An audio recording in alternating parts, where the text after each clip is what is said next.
Cavite, the home of Sport of Kings, where racing is always at its best. For the meantime, happy birthday to Jillian Claire Carmona, coming from your beloved father, Stephen D. Carmona.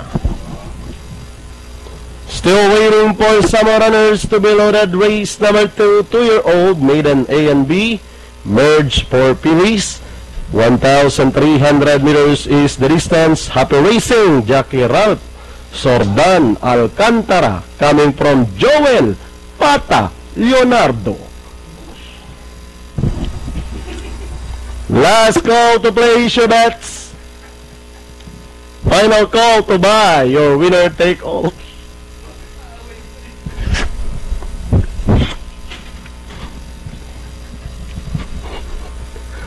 Buy your winner take all tickets.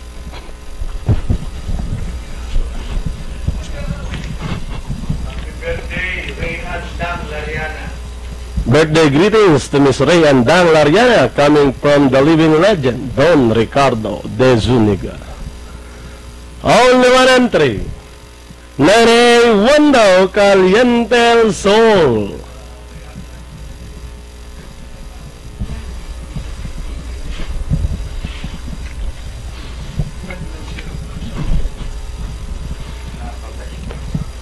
Wando Caliente el Sol, still outside. You can still buy your winner take all tickets.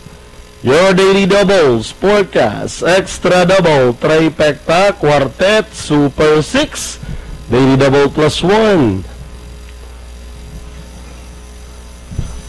Again, I'd like to remind the betting public that in this race, runner number 10, Win JC Win, scratch out.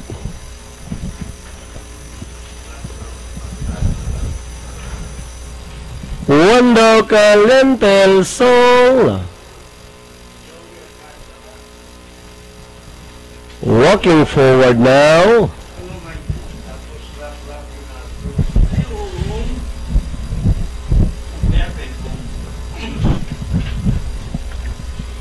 Wando Caliente el Sol.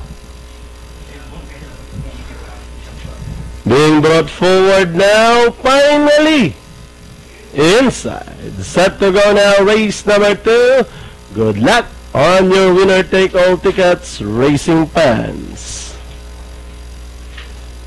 1,300 meters is the dispatch. 1,300 meter race is on the way. Wando Caliente el Sol against all odds, moving up in between runners. Humble Princess down on the inside is Eager Me to grab the lead.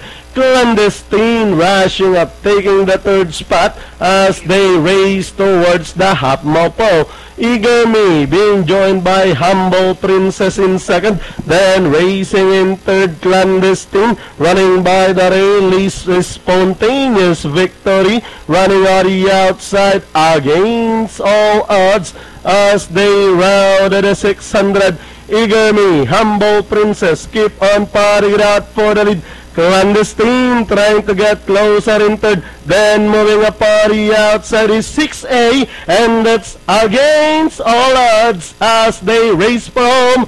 We have Humble Princess, Clandestine against all odds, moving up on the outside, then running by the rail, Eager Me. Humble Princess, Eager Me against all odds, moving up on the outside, and Akiris Joy down on the inside. Moving up on the far outside is runner number 2. Give Me a Run to grab the lead. And finally, Give Me a Run. 6A against all odds, close between Akiris Joy and Wando Caliente el Sol. Clandestines, 7A, 1